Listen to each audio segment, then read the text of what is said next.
Good morning friends, this is me Nidhi Kumari और आज हम आए हैं एक नए वीडियो के साथ। इस वीडियो में हम बताने वाले हैं बिहार के बारे में। बिहार एक ऐसा शहर है जहाँ पे एशिया का सबसे बड़ा यूनिवर्सिटी हुआ करता था। जी हाँ दोस्तों, एशिया का सबसे बड़ा यूनिवर्सिटी।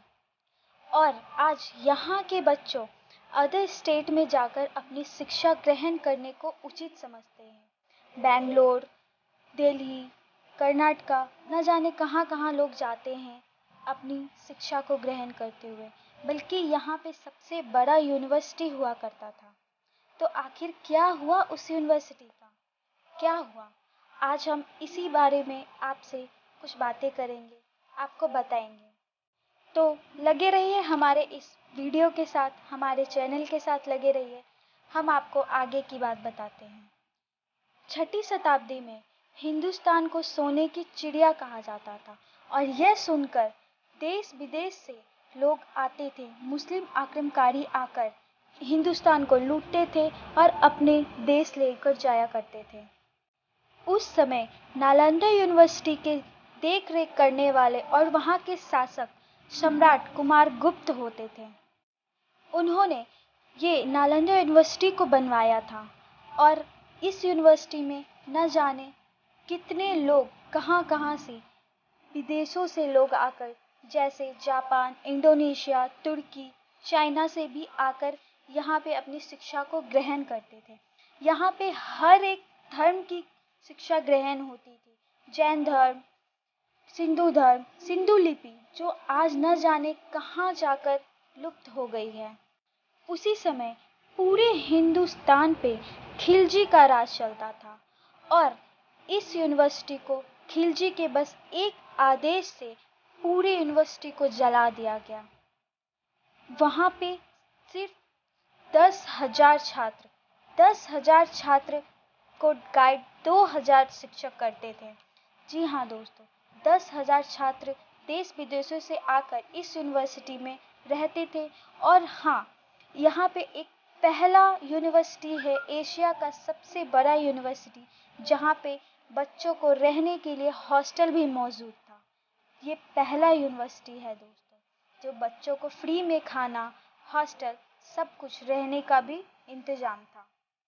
तुर्की के शासक बख्तियार खिलजी ने एक इशारे से पूरे यूनिवर्सिटी को आग में तब्दील कर दी। ऐसा कहा जाता है दोस्तों कि वहाँ के लाइब्रेरी में इतनी पुस्तकें थी कि वो सिर्फ और सिर्फ उसे लाइब्रेरी को जलने में 11 महीने तक का वक्त लग गया था और वो पूरी यूनिवर्सिटी आग में धधकती हुई रह गई थी।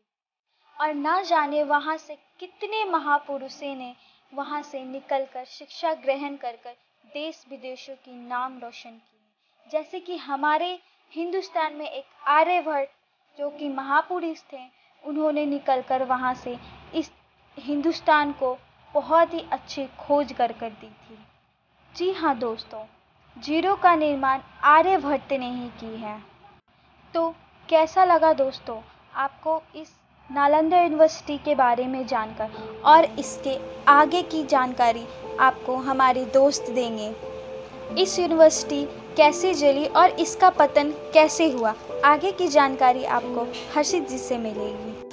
हेलो गाइस, दिस इज़ हर्षित और होप आप लोग अच्छे हो, घर पे हो। तो अभी आप लोगों ने जाना नालंदा यूनिवर्सिटी के सक्सेस के बारे में। अब हम लोग जानेंगे इसके डिस्ट्रक्शन के बारे में कि कितनी बार ये डिस्ट्रॉय हुआ, कितनी बार रिस्टोर हुआ। तो शुरू करते हैं। तो गाइस, नालंदा यूनिवर्सिटी जो इतना बड़ा यूनिवर्सिटी था वर्ल्ड का, जहाँ से लोग बाहर से पढ़ने आते थे, बहुत जापान, इराक, एशिया, बहुत जगह से आते थे पढ़ने। तो ये टोटल 3 बार डिस्ट्रॉय हुआ गाइस और 2 बार रिस्टोर हुआ। जो तीसरी बार डिस्ट्रॉय हुआ वो रिस्टोर नहीं किया जा सका था क्योंकि वो पूरी तरह से जल चुका था। तो वैसे पहला अटैक जो था वो हुन्स फर्स्ट ने करवाया था।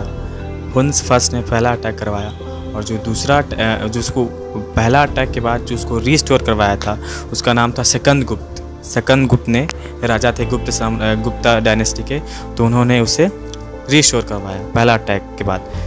दूसरा जो अटैक हुआ था वो 7वीं सेंचुरी में हुआ था, गौदस नाम के एक राजा से।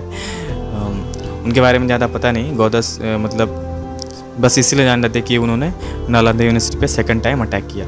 तो गौदस जो राजा थे उन्होंने 7th सेंचुरी में अटैक किया, जिसको रिस्टोर करवाया था हर्षवर्धन ने। वो जो हर्षवर्धन ने जो जब रिस्टोर करवाया तो उसमें और इम्प्रूवमेंट किए। जो नालंदा यूनिवर्सिटी के लाइब्रेरी थे उसमें इम्प्रूवमेंट हुआ, उसका क्षेत्रफल बढ़ाया और फिर उसमें बहुत सारे फैसिलिटीज़ भी लाई हर्षवर्धन ने।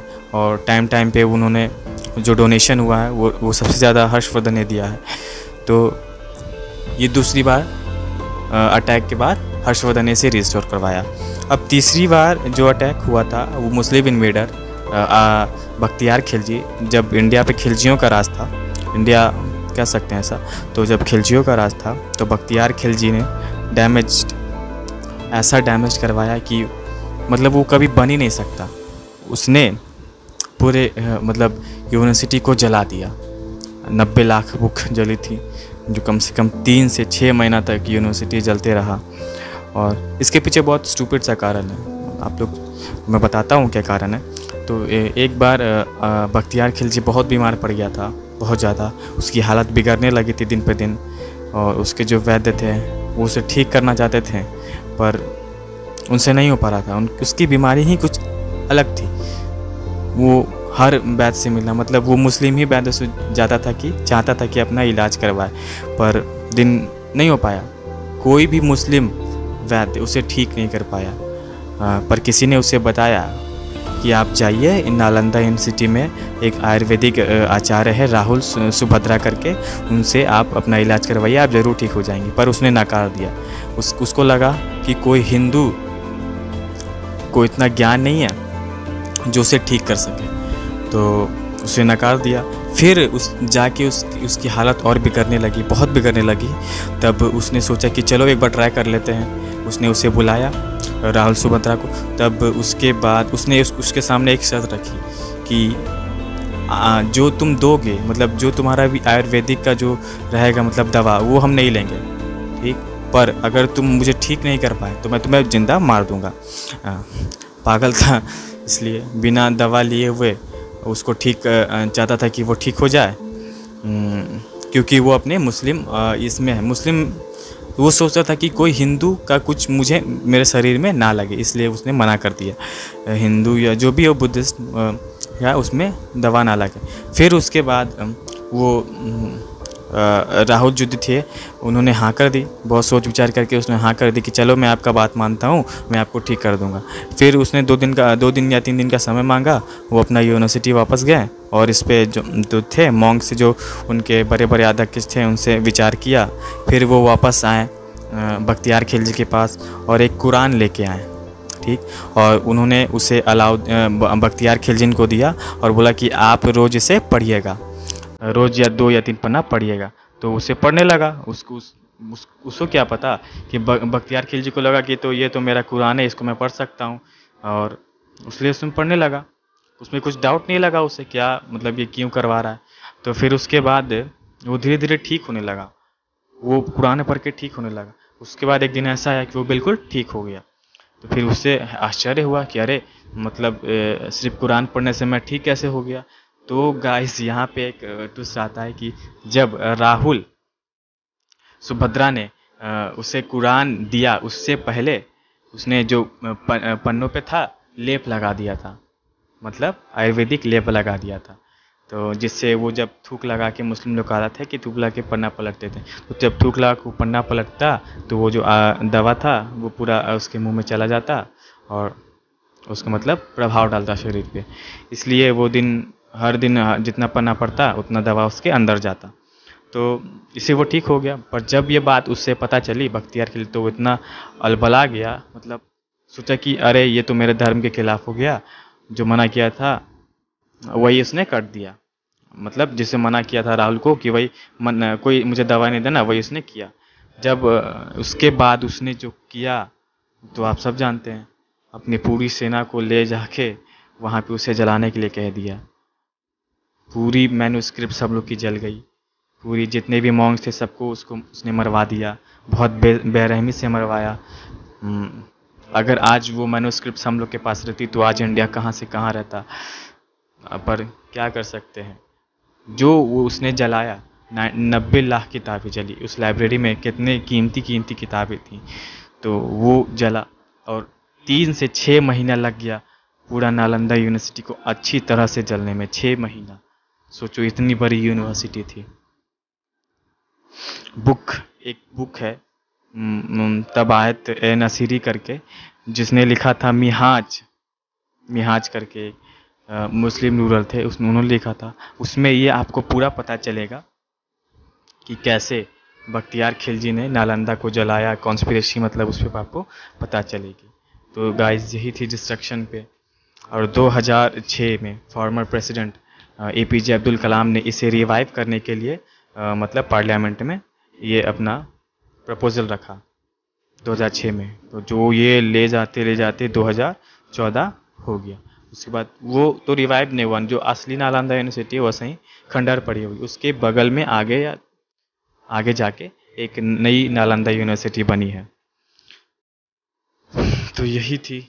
और डिस्ट्रक्शन, इतनी बड़ी यूनिवर्सिटी कैसे जली, कितनी अच्छी, इतनी एक छोटे से बात को लेके वो उसे बख्तियार खिलजी समझ भी नहीं पाया कि जो मुझे ठीक किया, मुझे इतना अच्छा हेल्दी बना दिया, मैं उसी के साथ ये करने जा रहा हूँ।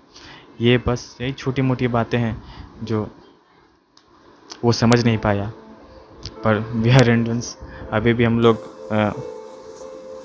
किसी को भी दुख में देखते तो ज़रूर ही मदद करते हैं। और अभी ऐसा समय चल रहा है कोविड का, तो जिसमें आप लोग किसी को भी देखे जो भूखा प्यासा है, तो मेरी हमारे चैनल से ये आप लोग के लिए एक रिक्वेस्ट है कि आप ज़रूर उनकी मदद करें, जितना हो सके उतना मदद करें। कुछ खाने के लिए हो सके तो उन्हें दे दें, और जितना हो सके उतना हेल्प करें। ये बस मेरी आपसे एक रिक्वेस्ट है, छोटे भाई की रिक्वेस्ट है आपसे, इसलिए थैंक यू। और बी सेफ, घर पे रहें, सुरक्षित रहें। So this is Arshit signing out. मिलते हैं नई वीडियो के साथ।